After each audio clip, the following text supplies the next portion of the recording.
Hello, everyone, and welcome into the Grip Locked preview for the Music City Open presented by Lone Star Disc. Super excited for this tournament because this is the first and I think actually the only Pro Tour event I'm going to this year. I'll go to Worlds and USDGC. Yeah. But those aren't Pro Tour events. Yeah, quite a lineup. And this is also my first Pro Tour event I'm attending in years. So I'm excited to see how things change. We'll talk about that in a second. First, we got to attack this course. We have yet another course redesign on the same property. I almost feel like this is a requirement to be on tour this year, where you like a lot. This is what the Open at Austin had happened. Waco, they introduced a new course. Jonesboro had happened, and here. Yeah. And the other event so far is chess.com. The next tournament's going to be a major at a completely different course. Yeah, but at least that one, we don't think it's been redesigned, but you never know. I think this one, again, from what I've heard, was a redesign to try to make the vendor village in a better area. That seems to be the theme. It's kind of a theme, yeah. So I think that's probably kind of what it's going for here, but it still is a mixed style course with mainly open holes where the woods come into play, either throwing out of them into the open or from the open into the woods or out of the woods into the open back into the woods. There's not really any fully wooded holes, but the woods still come into play, and there's still plenty of OB to make this a technical course. And there's actually a really interesting design feature. I believe it was hole 5 when I was looking at the course practice round on Ezra's channel, where hole 5 there was a preferred high route, and instead of taking it out by putting a Mando in, they just put a board across it and painted it green, not bright red like some other courses have attempted to do. They painted it green so it blended in, and they didn't make it a Mando. It just cut that high window a lot tighter. So it makes players think a lot more. I think this is interesting. When I was watching it, thought I was looking at the wrong hole for a second because I'm like, wait, I don't see the Mando marked on the caddy book that I had next to it. But I think this is actually an interesting idea. I think a lot of people would immediately throw that up there and just assume, well, now let's make it a triple Mando. But I think it's wildly more interesting when you make it thick enough that it will deter a route to a certain window, and then you still give the players the option. If you still want to throw over top of That's what everyone in the practice round did. Yeah, I think that. And it's also something they can fine-tune really easily. So, like, if this year they find that it's still super easy to throw on top, maybe you move it up just a little bit, and you see if next year it deters them until you can accomplish what you're trying to accomplish. But whenever, like, a great example would be like if at Jonesboro, if you had holes like this when they're playing in that kind of wind, you're basically saying, okay, do you want to throw the high route, but now you're going to expose your disc to the wind more versus getting less distance but going low. I think it's a very interesting concept, and you can apply this to a lot of different parts of the course. Just the idea of putting that horizontal obstacle there that forces you to go over or under it. It's actually quite interesting. Yeah, and shout out to them legitimately for painting it green, because it really does. Like, can you tell it's artificial? Absolutely. Does it stick out like a sore thumb? Not really. No, not really. It's just kind of there. Yeah. It just kind of exists. Well, it's not a barn. It's also not a barn. Yeah. That's also another good point. But it just kind of exists there. And I think that's a very important thing. Now, as I mentioned, I'm going to this event. I'm going with just a general admission pass. So I'm very curious to see what it's like at a Pro Tour event just as a spectator. Because where this is my first Pro Tour event in a long time, this is also, I think, the first Pro Tour event I've ever went to that I haven't been caddying or had a media pass. Yeah. So I'm just kind of just walking into this thing. I feel like Nashville should have a pretty good crowd. I mean, I think Jonesboro was kind of weak last week. I feel like I didn't notice a very big gallery. I felt like that every week so far, but I'm wondering I've seen how much some of that it, are that's not true. That the one in Texas outside of Austin was huge. I think it was Austin. That's where Antela won. Yeah, but it looked huge was it huge the whole time? No, it was huge on 18. Well, I'm going to judge them by that because that means that there's people there. Well, that's what people I'm saying. That spent money to go there. Like, you're never going to get like the problem is, and it's not a problem. It's actually a good thing. The tour has so many interesting players that are spreading out right now that like I don't judge a gallery until I see like the final few holes on the lead card, because that's where I can kind of see this is all the people that showed up on the Sunday. And at Jonesboro, I just thought like it was okay, but it wasn't great. That's obviously, I don't know what the disc golf community is like there, but I think Nashville should be pretty big. I would imagine. Now, one thing I want to talk about here that's confusing to me as a spectator coming is on the Spectator Map, there's like these zones. So like the red zones is where general admissions is, like where I can walk. Looks like I'll be able to see most of the course. But what's confusing is like if we pull it up, and I'll show Trevor on my phone, they have them all numbered. So there's like spectator area 1, 2, 3, 5, 6, 7, like 1 through 6, basically. Yeah. I don't have an email. I read everything to like see, are you telling people like, oh, general admission, you only have access to spectator areas 1, 2, 3? Or is that just for reference of like, I'm meeting you, oh, I'm in spectator area 6? It might just be for reference. It looks to be just for reference because all it says is spectating zone, but then it says in parentheses with number. What? So I'll be curious if I like get a pass and it just says like, No, you're allowed into 1, 2, and 3 or something. I feel like anytime you're going to create, if you're going to make a good map or like spectator key like that, you want to, if you're going to create a zone, you might as well number it so that way it's easier for people to reference it and get around. Like I think that's what I'm thinking. that would make the most sense. I mean, if they limit we'll you see. as general admission to that, that'd be so silly because like I said, these tournaments, it's not like there's 25,000 people there. Like No. you better give general admission some good access. You definitely hope so. And that's what I'm really excited for.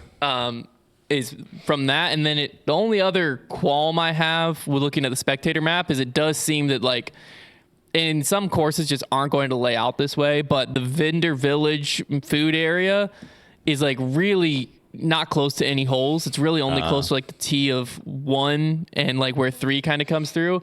And so like it seems like once you get out to the course, it's like if you want to grab lunch and you're on hole 6, Yeah. you got to walk all the way back. That's tough. Which is where USDGC, like some properties, I think this property it's just not possible. Yeah. But I think that's really what it comes down to. But we've just been so spoiled with USDGC where it's like you have this loop where you can watch 1 through 5, 7, and then like watch them tee off on 8 and watch 16 and 17, and like the food's right in the middle of all that. Right. So like you can kind of go off to multiple different parts of the course. You're You're always a 5-minute walk from the food. I say when you have the style of USDGC is almost like it's like a central hub, and the course kind of surrounds it. It moves out from that center, so it never gets too far in one direction. The furthest you get is out there like 10, 11, 12, and you're still not like forever away from it. It's not, you just walk back a few holes and you can cut across the property as well.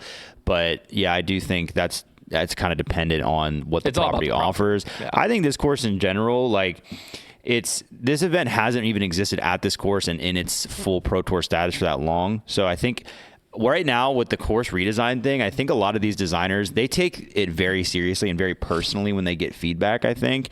And I think they're super antsy to switch things around. And I think early in the event, it's fine, but you're always going to get feedback about holes. Yeah. There are Masters champions at Augusta that are suggesting they change. It was Vijay Singh who suggested they lengthen hole 12, which is the most iconic par 3 probably in the world.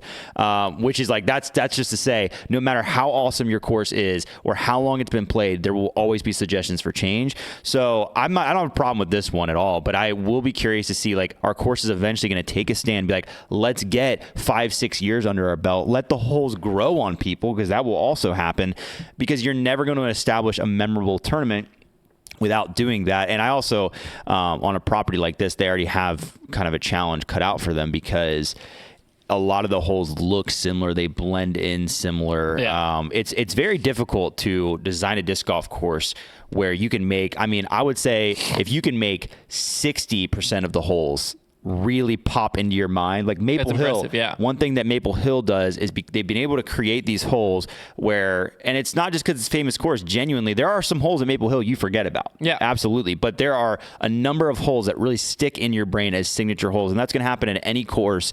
And I think that is like the goal, and you're never going to do that without a little bit of time as well as design. So I think that, this course, I'll be curious to see how it plays this year, but I'd like to see some of these courses eventually just be like, okay, we've got a decent layout. It's playing well. I don't think there's been a course yet this year that we've been like, well, that just didn't work out for the tour. Like, that just hasn't been the case. Looking at the course, you have to see some similarities to some of the courses we've been playing lately, especially last week. Similar style of golf, plenty of margin for error off the tee, which means there's going to be a wide range of players that can score. Decent amount of shorter par 3s, which means there's going to be plenty of birdie opportunities for even the guys who can't throw quite as far.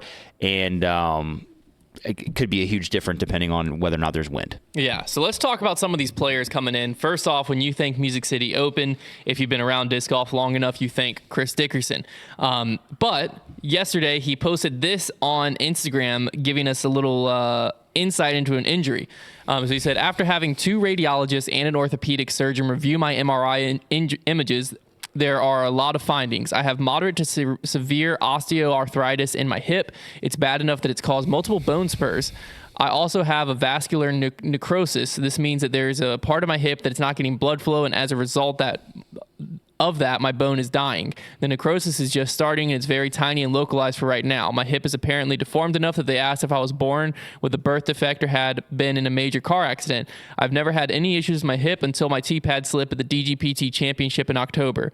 After rehabbing it all off season, it felt 90% better.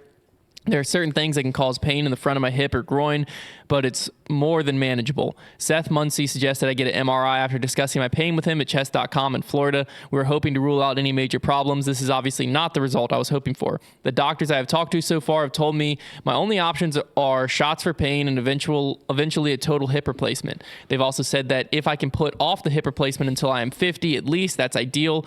I'm already making appointments with some doctors to look into some alternative therapy options like PRP or exosomes. I've been told by the doctors in my area that I do not need to stay local for this. So if you or someone you know is a specialist in orthopedics and or sports medicine doing alt therapies, let me know. I'd love to get as many opinions as possible. This shouldn't have any extreme impacts on my disc golf career. The biggest thing right now are keeping blood flow to the area, continuing PT to strengthen my muscles around the hip, and finding a specialist for alternative therapies. My pain is minimal to none for now, and I'm hoping to keep it that way as long as possible. Know that I am far from done in disc golf. I've accomplished some great things in my career, but I have a lot left to give this sport. So with that post coming out days before Music City, how do you think this is going to affect him going to the event? I don't know. I mean, it was like I was reading through that post and I was like, oh man, like, don't get me wrong. It seems like he's got, like, it's a serious medical issue that'll eventually need attention. But then he kind of like ended it by being like, this shouldn't impact my disc golf career. And I'm like, okay. And like, he didn't spend any time in that post being like, yeah, this is why I haven't been playing the way I wanted to, like, blah, blah, blah. Like, it sounds like it's just like something that he just wanted to share that, like, will eventually could become a problem. And like, I hope it doesn't during his playing career, but I don't think, I mean, he's been playing well this year. This isn't something he probably just got news about. So I don't expect it'll change his chances here. I disagree in the fact of I do think he just got news about this. It seems like chess.com was when he got the MRI, and from the wording of that post, to me, it seems like he basically just heard it. So I don't think it's going to affect him physically, but I do think it could have an effect on him mentally. Just now you know kind of what's going on. It can be harder to trust, or things that you were just threw away as like a minor ache and pain. You now know there's something a lot more serious going on. It's true. So I think this isn't going to be, he's the one saying, like, physically, I'm not in that much pain. We're doing management. I'm doing all I can, and it seems fine for now, but there is now a mental barrier of, like, there is something going on, and kind of what's going down the road. And when you feel that pain, it's a lot more than just man, I wonder why my hip still hurts since October. Now you know why your hip still hurts, and there's something more serious. So I'm more thinking this could affect him mentally than physically in the short term. Obviously, physically in the long term is what he's focused on. But whenever you have something like this going on outside of the disc golf course, it causes one of two things. Either your mind's so focused there, you can't focus on disc golf, and that results in poor play, or your mind's so focused there you can't focus on disc golf and you play freely, and next thing you know, you're in contention with a chance here. You better hope he wins. Well, yeah, I spoiler alert, I didn't put him in my top 3 because it's kind of hedging my bet. If he wins, I get 4 points from your bet. If he doesn't win and someone else does that I pick, I could still get 3 there. So true. I have basically 4 players in my top 3 right now by not putting them in there. It's fair enough. Way to think about it. Now, this is kind of the last style of course like this that we play before we head to Champions Cup, which is not this style of course at all. Who do you think, what are some players that you think this style kind of works with them, or they have good all-around games that really need to take advantage of and execute this weekend to give themselves some more confidence going into the major coming up? I would say this is like these are events that really the entire field should be taking advantage of, because like I said, I don't think that these courses right now are catering to any specific style of play. I think there are some players who have better chances. I think Ezra Aderholt is the first name that pops in mind, somebody who has been taking advantage so far, but like this could be his big chance to get a win. So he immediately pops into my head. As far as the leaderboard has been pretty sound lately, I think this would be a big event for Simon Lizotte, who finally had a good event last week to kind of make a move and grab a win and kind of do what he does and be like, well, Simon, he kind of was neither here nor there. And then all of a sudden he has a good finish last week and then grabs a win. So I think that could be big for him. But for the most part, yeah, I think these events are wide open. And unfortunately, right now that benefits the superstar players just as much as anybody else. I think in the past you could argue that the wide open courses that really cater to everybody could mean that just somebody has to get hot and they have a good chance of winning. They could be anybody. It could be a Mason Ford. It could be, somebody from down the leaderboard. The problem is there's so many guys that are playing, so many of the best players that are playing at such a high level right now that the odds are that one of those guys is going to get hot. And unfortunately, you're not beating that. So that's kind of been the issue. There's like this just gate right now that is Gannon Burr and Anthony Barella. And it seems like somebody breaking through that is going to be darn near impossible. And then you got to deal with Calvin as well. So I guess it's hard for me to look at this event and see somebody just surging up and beating those guys. Like I said, there's a few like Simon and Ezra who have shown signs that they've almost been able to win these past couple of weeks.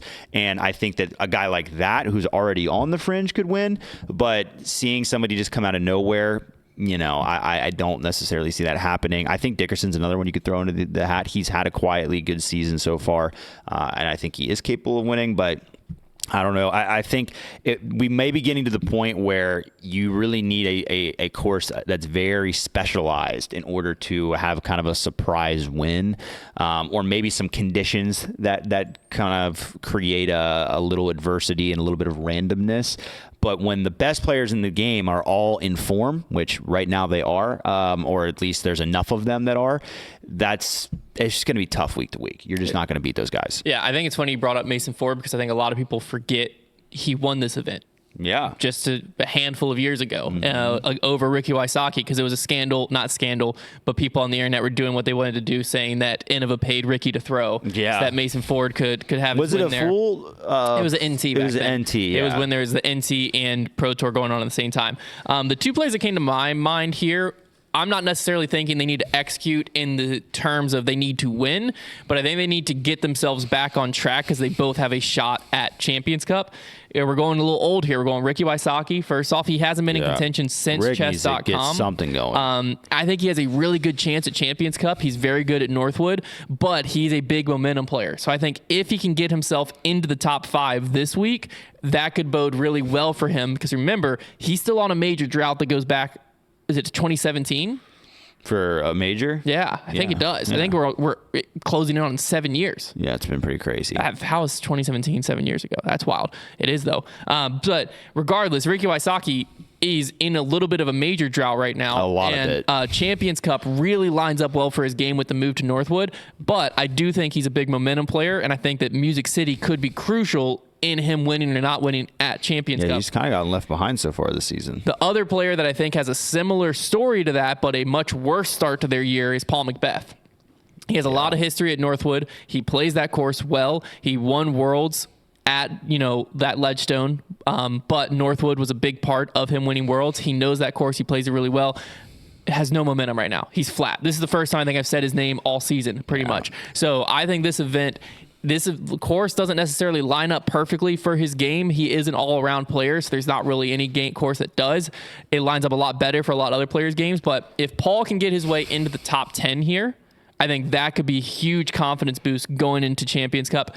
If not, it might just kind of be a year of irrelevance, unfortunately. I feel like I've kind of just lost confidence in the idea that he is going to be playing at an elite level. I don't even know. I don't want to say ever again because he's not that old, but like it just doesn't seem on the horizon right now. I think he just took did he just take like 50th at the last event? I'll be straight with you. I have no idea. I think I saw somebody post about it on Facebook and everybody got all riled up about it. But it's like, here's the thing. I know he's had some injury problems, but it wasn't that long ago that he was competing for a major title at the European Open. That didn't happen forever ago. It wasn't that long ago. Just last season, he was able to win. I think it was the PCS that he won with good players in the field. So we're not that far away from good play from him, but I don't know. It's just like you're gonna have to see. He's gonna have to really light a fire under his butt. And he just became a dad. I understand he's got a lot of things going on. This is not a new narrative in disc golf. Your life gets busy. It takes a little while to get things going again, but that gets harder and harder to do the older and older you get, and the further in your career you get, because you got these young guns that you got to try and beat. So I just kind of see this as hopefully a season where he can slowly gather himself, and by the end of the season, maybe he's rounding into form. Maybe he can, near the end, put together some good tournaments, sneak into the playoffs. Who knows?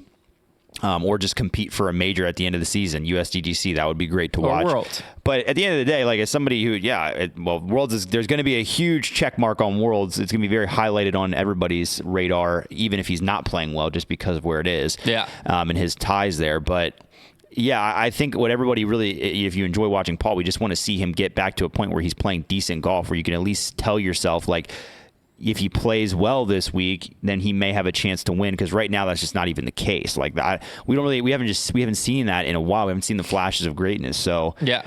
Well, so his season so far started 52nd at chess.com, 64th at Waco, 22nd at Open at Austin, 57th at Jonesboro. It's bad. Open at Austin's his only cash so far this year. He's getting beat by a ton of guys. Like it's. This is the lowest his rating has been since. Oh gosh. Probably 2018. Oh my goodness. Oh, is it We're further scrolling. 2012. Oh my gosh. If I just scrolled right, 2012. January 2012, he was 1036, and scrolling up, I do not see it getting out of the 1040s. Yeah, he's at 1037 right now. So 12 years ago, this is the lowest Paul McBeth's been rated in 12 years. Yeah, like I said, it's this happens. Life's busy. He's just out of form right now. He's had some injury issues, but and I don't know. I don't hear him talk about, I guess I'm not following as closely maybe as I need to, but I haven't heard him talk about oh, my shoulder's still bothering me. I think it's just sounds like he's just trying to figure things out again, like just trying to get his game back together. Just feels like that's been him for the last 4 years. It's just been tournament to tournament, just trying to get his game back to where he wants to be. And it's tough. One of the hardest things in sports is to be a guy who was unstoppable and could do no wrong on the disc golf course, and then have that fall apart a little bit. If you ever known Paul, he would tell you about even later in his years in the late 2000 teens, I guess I should say, when he was still very good, he would talk about wishing he could get his putt back to where it was in 2015. It's been a long time since certain parts of his game have been at their highest level, and a time where the field is just getting better and better and better. That's very frustrating to go through. That's very difficult. It can be so confusing. I mean, imagine, for those of you watching at home, just try and picture, if you're average disc golfers like us, try and picture that your body at one point knew how to do the very best in disc golf ever. You had a putt that was better than anybody's. It went in all the time, and now your body has done that before, and now you can't figure out how to do it anymore. It would drive you to insanity. We've experienced it on a much smaller scale. In college we were tiniest scale. In college, and we're talking well, you know what? Rating points wise, similar scale. Rating points slip wise, I went from 980 to 9. I don't even know where I'm at. Actually, I've fallen bigger. You would play 940, 950 rated golf most of the time. You're talking to someone who's rated 989. Yeah, okay, you don't get there. Well, 989. COVID rating. Yeah, that's COVID rating. But I'm just saying, that's I'm back crazy. in my COVID rating point. I only have 4 rounds counting. Oh, that's This nice. is my best hope to get 1,000 right here. Anyways, but no, it's a very frustrating on a real note to be someone where. Not comparing my career at all to Paul's. Let's put that clearly. They're pretty same. But 2019-ish, somewhere in there, when I was playing college, I was playing all the time. I know what I'm capable of, and it's hard to mentally readjust to where you're currently at skill-wise. Because you see, I see a hole, I see a putt, I see whatever, and I still have that mental confidence because I'm only a few years removed from it to think of oh, I can do that. Oh, no, of course I can go out and do whatever. But physically, I can't anymore because I'm not as good as I was then. There's a sobering reality that every disc golfer will meet one day, which is that if you do not put in the kind of reps that you put in when you were super hungry for success, you will not attain that level of success. Now, it is a lot less frustrating for me, branded one of the Bogey Bros, who's just making entertaining disc golf content, and it doesn't matter how good I am. I can't imagine if I was Mr. Untouchable, breaking records left and right, top of the world. No one could ever beat me. If I was at my best, legitimately no one in the world could beat me. To be trying to get that's what my confidence and my mind's at. I can't imagine that. Yeah. That's crazy. But like we said, it's similar to when Tiger Woods returns to the Masters, even just recently. What was that, last weekend or 2 weekends ago? The guy still found a way to make the cut because his body still knows how to do what's necessary to beat a lot of good golfers. I think that's kind of Paul at certain tournaments. You get Paul at USDGC. You get Paul at Maple Hill. You get Paul, heck, at Worlds. He knows New London like no one else. European Open. Like, I still think that there are chances of, like, flashes where we'll see Paul be in contention.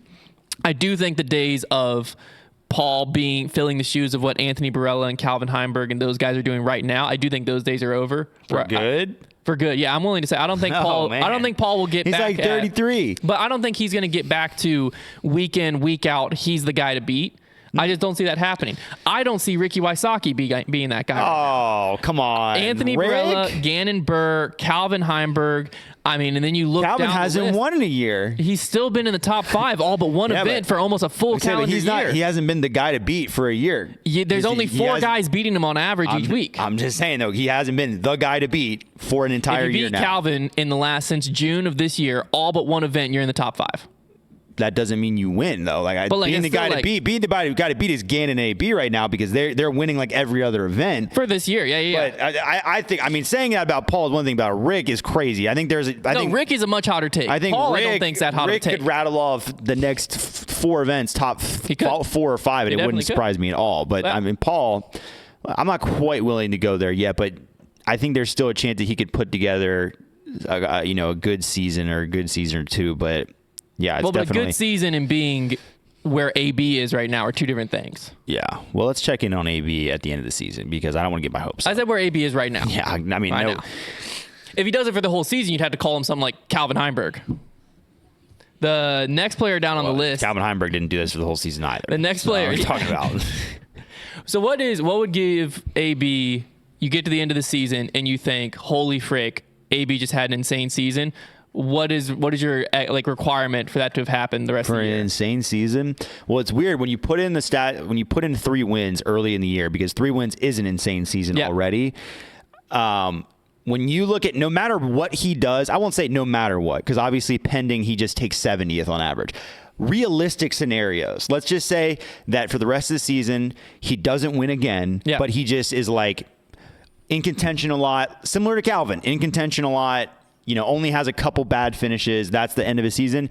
You're going to look back at it, and he still might have the most wins of any player. So that's the weird thing is, like, by the end of the season, we'd be like, man, AB really fell off. But you're going to look back, just like we did with Calvin last year, and be like, holy cow. So I think, honestly, because of the, we move on so quickly from things, it's going to depend on, like, when his last win of the year is, a lot of it. Because I think the difference between him winning – let's say he wins 5 events on the year. He's won 3 already. If he were to win those next 2 to make 5 in the next couple months, I think we'd look at the season differently than if he spread them out 1, 2 through the rest of the year. I think that second scenario, we'd look at it as a better season because he would be there constantly. When we're sitting here in October, we can forget the first 3 months of the season. Like, we'll look back and be like, that was awesome, but it won't be quite as fresh in our brains, and we won't be considering him the player that we are now. So that can be the weird thing about disc golf when you bunch your wins in like that.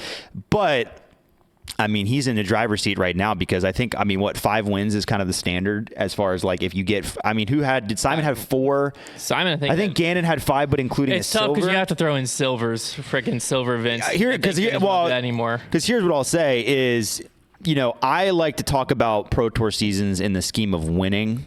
I'm not mad that Calvin won Player of the Year last year. I think that he was totally fine. He totally deserved it. I think there was an argument for Isaac. I'm fine that Calvin got it. But regardless of what happens at all, if AB is to win a major this year on top of what he's already done, that season is probably impossible to beat. Not impossible like numerically, but as far as what's realistically going to happen, if he were to just add a major onto what he has right now, and then heck, if he threw another win on there in a major, forget about it. But if he just adds a major and he ends the season with 3 Pro Tours and a major, that is going to be very, very tough. The only guy that can beat that is Gannon Burr, I'd have to imagine. I would agree. Okay, so one follow-up question. At what point did Calvin become not the guy to beat? At what point did he become not? Probably later in last season when we just realized that, like, oh my gosh, it's been a long time. So you think we got to the end of last season and Calvin Heimberg wasn't the guy to beat anymore? If you consider it literally, yeah, he was not the guy to beat anymore because, like, even though he was the only one in the top 5 every week, he wasn't the guy to beat anymore. It depends on how you're saying it. If you're saying he's the guy to beat, like he's the guy who's playing consistently the best, yes. But if you're saying he's the guy to beat, like he's going to win if you don't, then no, because he wasn't going to win if you don't. Well, there are several times if you take the person who beat him out, he won. No, he didn't take that many. He didn't take that many seconds where he lost by like one stroke, though. That's what we were just talking about on debate last night. But then Brody called that out as a cherry picked stat. I don't know. I'm just saying. I'm just curious, if chess.com didn't happen, would you have still considered Calvin Heimberg to be the guy to beat?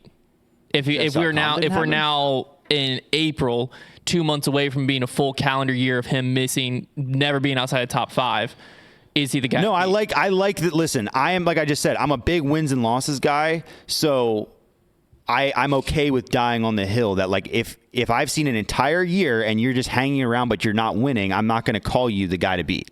Okay. Because you're not winning. Like, ultimately, you have not been a winner in a year. So therefore, like, that doesn't threaten me. Obviously, if you beat Calvin, you're probably pretty high up in their standings, but it doesn't mean that you're going to win. There you go. Okay, I disagree with it, but we'll move on. This is the return of Eagle McMahon this weekend.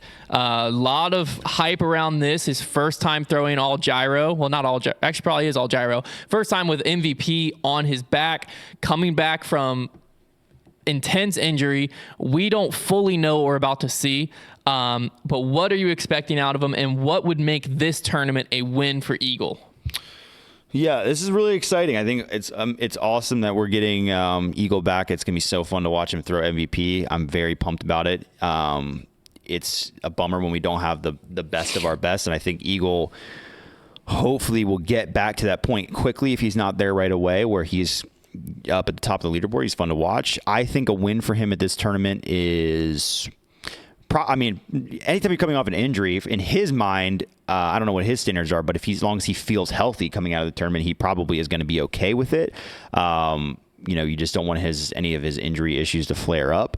But looking at it, let's just assume that he is completely healthy and like that's not a problem. Then I think if he finishes inside the top 20 and be like, all right, Eagle is going to be there. Like that's what I'm going to be. If he finishes outside the top 20, I'm going to be like, he might need a little time to adjust.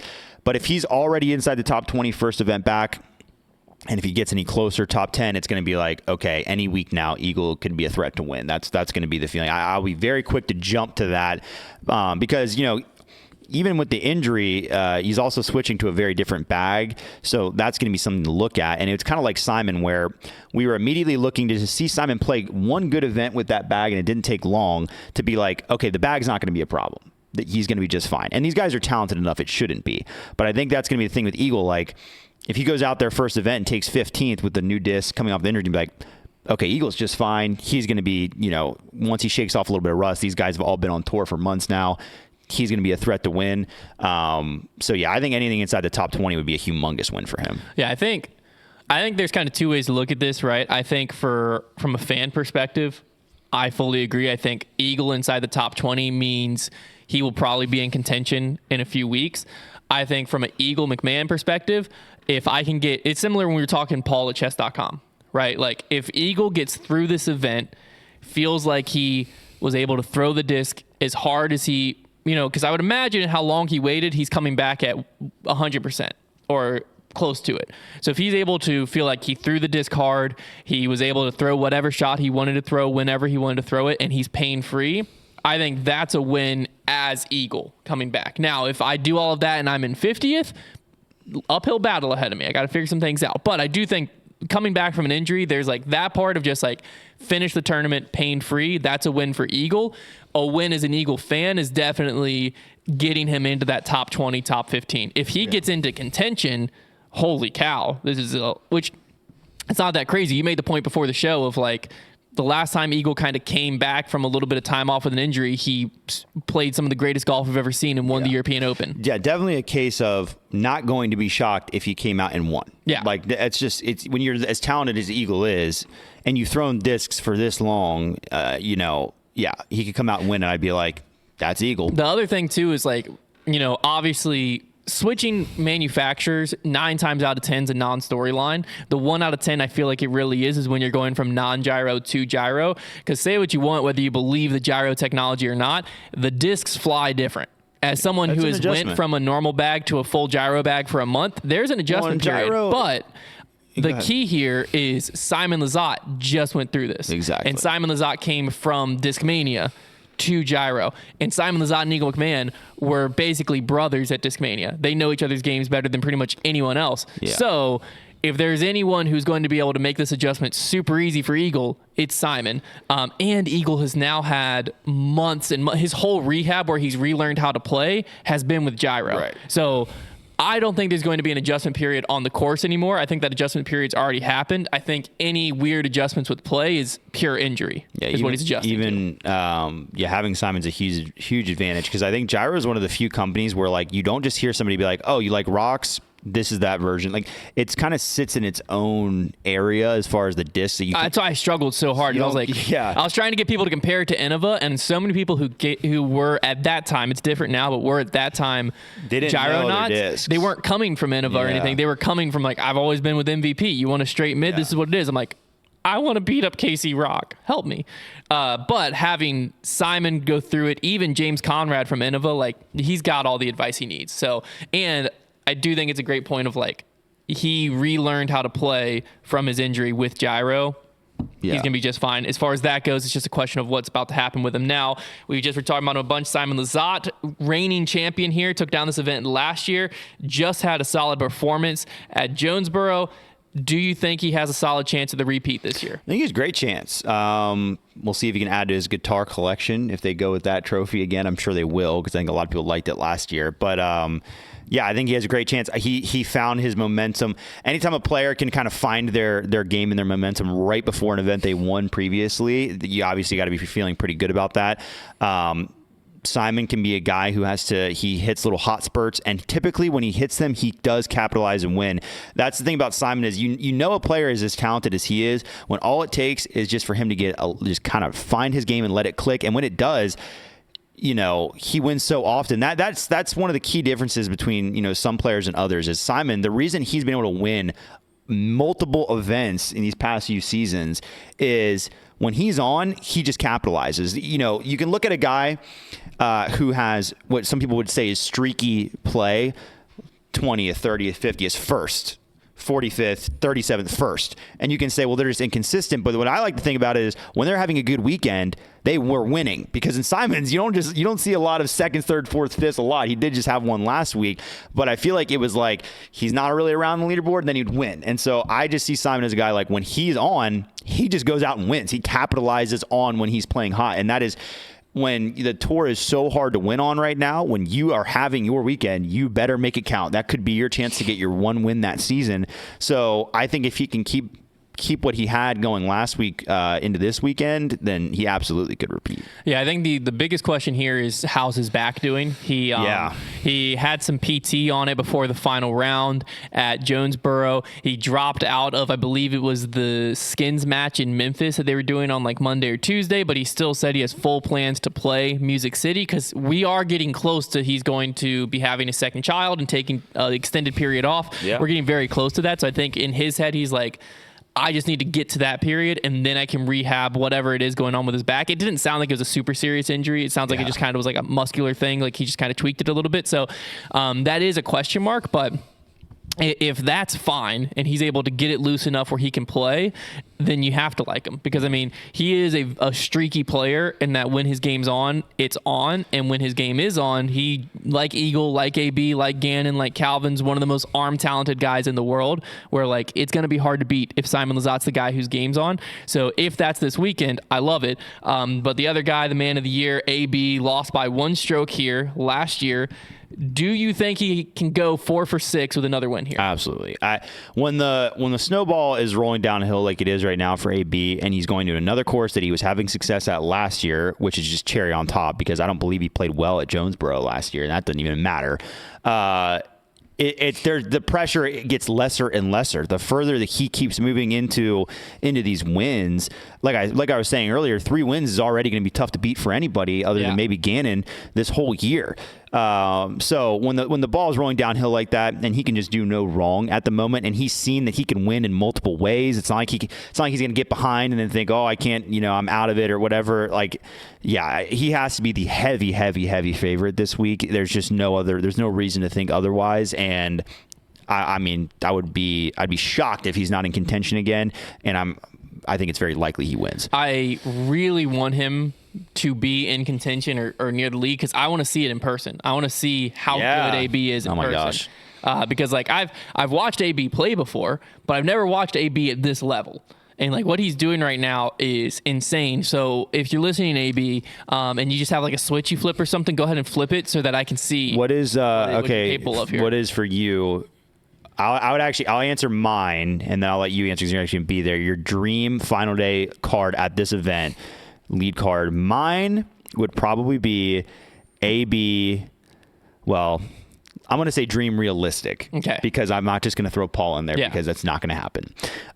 AB, Gannon, Eagle, probably Simon. That was mine. Yeah. Now, I was going to go a different order, but yeah. I think that would be pretty electric. If you get Eagle, Simon, Gannon, AB, now, for the sake of this post, I'll just take Eagle out because not super likely, but realistic. I'll just put Calvin into that place. Fair. I'll switch Eagle for Calvin. But that mix there, like if those four guys are going blow for blow, be excited. I mean, that'd be incredible. Now let's talk about the final two here. Gannonberg, Calvin Heimberg tied for third last year.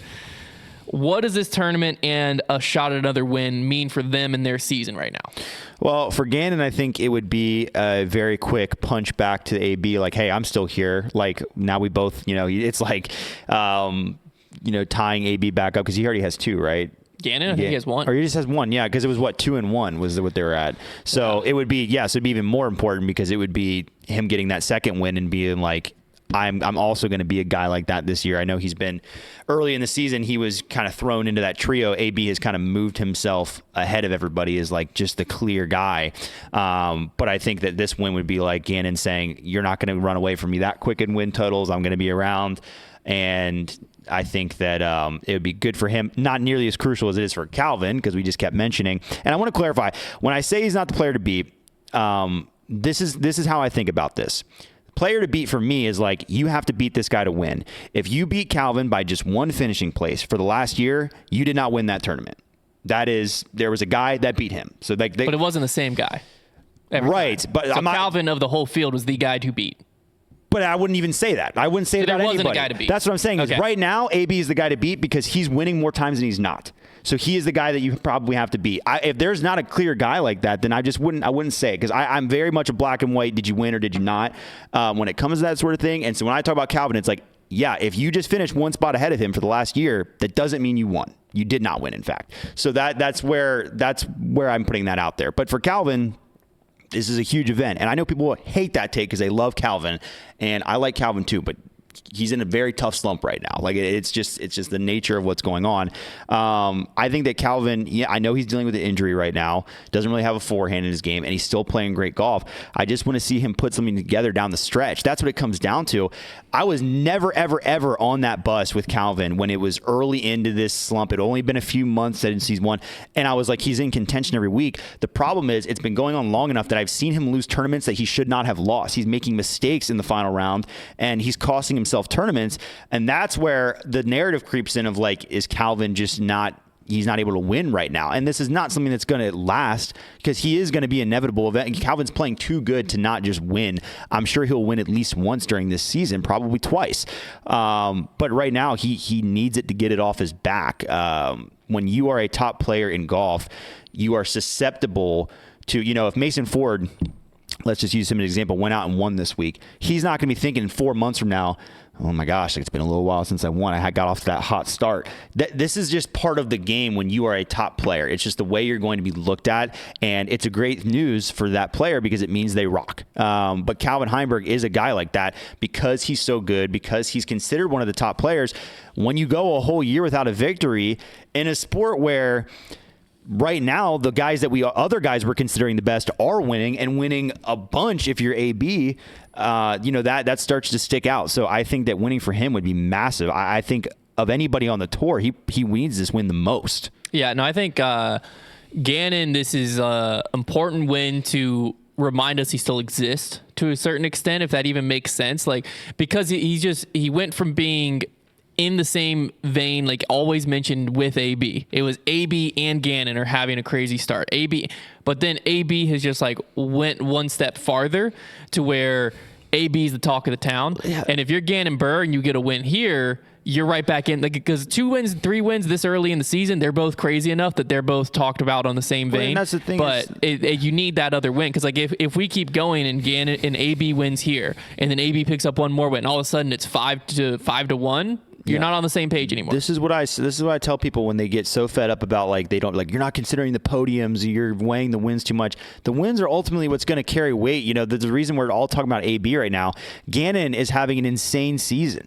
The guy's been in like the top 10 in like every event practically. I think he's been in top 4 except for the last one. Yeah, like he's been all over it. But if he was doing that and AB was doing that and they both had around the same amount of wins, that's when we were talking about them in the same way. But all of a sudden, when a guy has 2 more wins than that, that just outweighs everything. So ultimately, you do have to get it done and grab those wins. And so, like, that's why this is important. Yeah, Gannon's worst finish is 7th at Jonesboro. Yeah. Other than that, he went 2nd, 4th, 1st, 4th. That's what I'm saying. Insane season. But he is second fiddle right now to AB because AB is having that season, but with 2 more wins. And that's just what's going to matter. Yeah.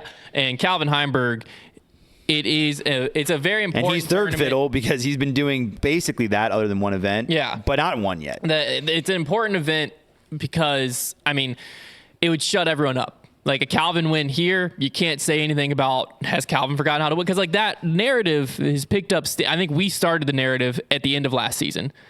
Yeah. Like we were saying it, people thought we were crazy, whatever. Now we're months into the second season and like still there's no win. We're coming right up on a full calendar year. If you could consider event to event, it's been a year of Calvin not winning. So a win here stops all of that. Well, yeah, it's all over. The good news about our narrative that we like to create with these players is it starts out as just they're in a slump, they haven't won for a while, and like that narrative is like very subjective, and but like once we go to like they've forgotten how to win, even if they go 3 years and then win, people will still slam dunk on us, even though we were pretty much right for the last year. It's when I said Matteo couldn't win, and it went on for like 2.5 years, and like so like I was kind of right for 2.5 years, but just because he won one tournament, because I made it black and white, pass fail, he can't win, you get to slam dunk on me. Once I started saying Calvin, and I haven't saying he forgot how to win, I'm just thinking it's getting to that point. But once I decide to say it, then as soon as he does, even if it's 5 years from now, you can still slam dunk on me because it is a very black and white pass fail statement. So. Yeah, but it's important because I do think I think I like other people more at Champions Cup. Once we get to the golf courses, I like other people more than I won't be where Calvin's like this is the last event. This opening stretch was a really big stretch where every event I felt like these courses are like Calvin Heimberg courses. How far would you have to get into the future pending no more injuries to say that he's forgotten how to win? Just like straight up, Calvin's forgot how to win. If we're here next year. Next year. Yeah, so if Jonesboro comes and goes and it's been 2 full years since he won. I might, now, assuming he's still doing what he's doing, where he's in top 5 every week. Yeah. Like if you go top 5 every week for, again, takeoutchess.com, we're at almost a full year if he's in the top 5 without a win. That's crazy. Because like he had the same chance AB had at Jonesboro. They had the same shot they had to execute. AB did it, he didn't. He lost. That's what I'm saying, man. Like at some point you got to look at it and be like, and it wasn't even like, oh, he threw a good shot and it just like, no, it came out on an awful angle. Like he threw a bad shot there. So I'm not there yet. But a year from now, I'm 100% there. Yeah. And knowing me, 6 months from now, I'm there. Because like it'll probably just like these things, time goes by and you're just like, I forgot the last time I saw Calvin win. It depends on how many of those happen where like he's right there and loses down. The more time he gets in contention and he does something to cost him the tournament that was just like an unforced error, like because as much as AB won that tournament, Calvin Heimberg lost it. Yeah. And really Ben Calloway lost it. Calloway lost it harder. Ezra Aderhold lost it. There's a lot of people that lost that tournament as much as AB won. But Calvin was one of them. And the more that happens, then the more this narrative grows. Yeah. But with all that being said, let's throw it over to Joe to hear her thoughts on FPL. Music City Open, presented by Lone Star Discs, will be played at Millridge Park in Tennessee. In 2023, it was a tight battle up until the last round. On lead card coverage, we had Kristen Tatar, Macy Valadiaz, Jennifer Allen, and Holland Hanley. Throughout the round, there was tons of up and down movement on the leaderboard and lots of birdies and lots of bogeys. But Kristen ended up just keeping it clean and playing a smooth round. She ended up just mostly taking pars and then grabbing the birdies when she could. Some players that snuck into the top 10 last year were Rebecca Cox, Evelina Solonen, Missy Gannon, and Heidi Lenya. If we remember back to the 2024 U.S. Disc Golf Championship, we saw a lot of these players actually in the mix and in contention to take down that event. I honestly think that all of these women are playing really good golf right now, and any one of them could be in the mix at this event. Let's take a little look back on last weekend's disc golf and just kind of see how the momentum is shifting and moving, just to get a better idea of what we have to look forward to for this week. Kristen ended up taking down the Jonesboro Open at minus 22 strokes. She shot 9 strokes better than Holland Hanley, who ended up taking solo second place. She had to make a very big putt on the 18th hole to secure that solo second. Evelina was coming in hot on her heels, though. She ended up shooting a pretty hot round. I think it was around minus 5. And she really had some momentum going for her. She was making some putts and she was driving really well. And she ended up securing solo third. Now, obviously, anyone can win here in FPO right now. But will Kristen's dominance end up leading her into another victory? That's a good question, because she did win this event last year. We do know that she probably has some positive memories and she's the reigning champion. Or will we have another unique winner in FPO? Currently, we have 5 unique winners in FPO, and only one of them has been repeated, which is Kristen Tatar. So it will be very interesting, and I'll definitely be tuning into this event. I hope you guys do too. And back over to you guys. All right. Appreciate that, Joe. As she mentioned, there's been 5 unique winners with only one repeating, that person being Kristen, who happens to be the reigning champ and off back-to-back wins if you include the A tier she beat Onat. Is this momentum too much to overcome for the field? Well, especially the field this week with 2 of our star players out, I would say definitely yes. Kristen, it's one thing to pick against her when she's lost a few in a row. It's another thing to pick against her when she's just won, and now she's got 2 momentum-carrying weeks in a row. You'd have to be crazy to think that she's not going to make it a third.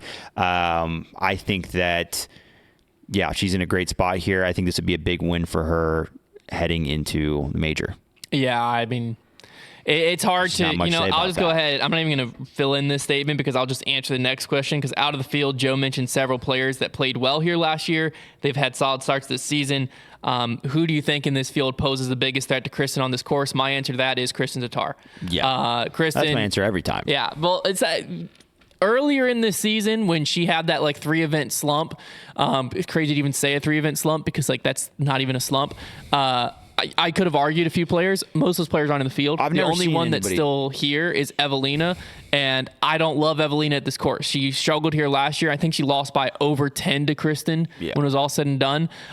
So who poses the biggest threat in this field? Herself. If Haley King showed up and was the Haley King she could be, probably her. But other than that, it's just if Kristen doesn't play her game, that's the only way she loses. Somebody correct me if I'm wrong, but I'm just pretty sure I've never seen somebody duel with Kristen when Kristen is playing really good golf, not just okay, but really good golf, and beat her. The only one was Annika Steen.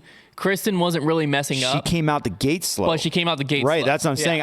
They went blow for blow down the stretch. Because if Kristen's playing really good golf, that means you need to play 10, 20 rated golf over 3 rounds to beat her. And nobody's doing that. No way. The only person that's really done it recently is Owen Scoggins. She's not in the field. Exactly. So, point standings going into this one, I am back of the bus because Trevor and Joe had the same picks, and they did better than mine. Your son is peeking at me through the door up there. Liz did tell me that Luke is outside saying dada. So, anyways, I am Trevor's in the lead at 31, Joe is at 28, and I'm at 26. Got to take another point from me after Chris doesn't win. Yeah, we do have a bet on the line. Reminder, I will give Trevor a point if Chris doesn't win. Trevor will give me 4 points if Chris does win. That would hurt. So hopefully that happens. That'd be crazy cash. We'll go straight to our MPO picks. Here's the deal. Okay, let me talk to you mano y mano. I think this is the week for Calvin. I think Calvin Heimberg takes it down. I think Anthony Barella is obviously going to be in contention, so I put him in second, and I'd be dumb not to have Gannon Burr in my top 3 as well. So Calvin 1, AB 2, Gannon Burr 3.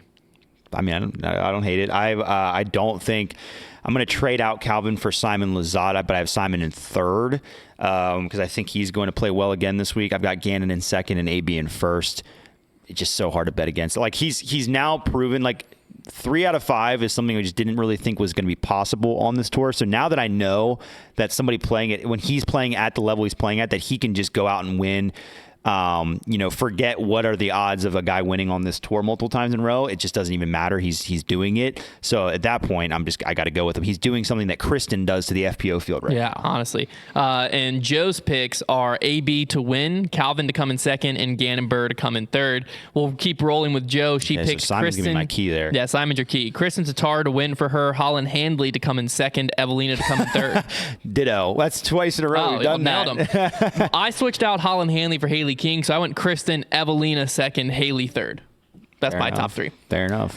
Dark horse pick, I want Silas Schultz. He wasn't here last year, but he played good at Jonesboro last year. Probably should have looked at how he played at Jonesboro this year, but I didn't. I'm just riding with it. I think he cashed, but I saw his Instagram post. I believe he cashed, but he didn't play great to his standards. But he's been quiet this year. I've been really looking for him to have this is his breakout event. Just surge. Thank you, Silas. Yeah, he's super talented. I got Gavin Babcock. He had one blip on his radar or on his season so far, but he just took 7th last week. He's on the up and up. I see him as a guy who's still kind of finding his ceiling, so I like Gavin. I liked him. I looked at him. He did really bad at Music City last year. That's what scared me away, but you never see. Year, man. And Joe Henderson picked Chris Clements for her dark horse pick. So that wraps Every time it up. she picks somebody that kind of surprises me, that person wins. Yeah. There you go. That wraps it up for this week. Thank you all so much for tuning in. Get out there and watch some disc golf this weekend, and we'll be back Monday to wrap up all the action for you.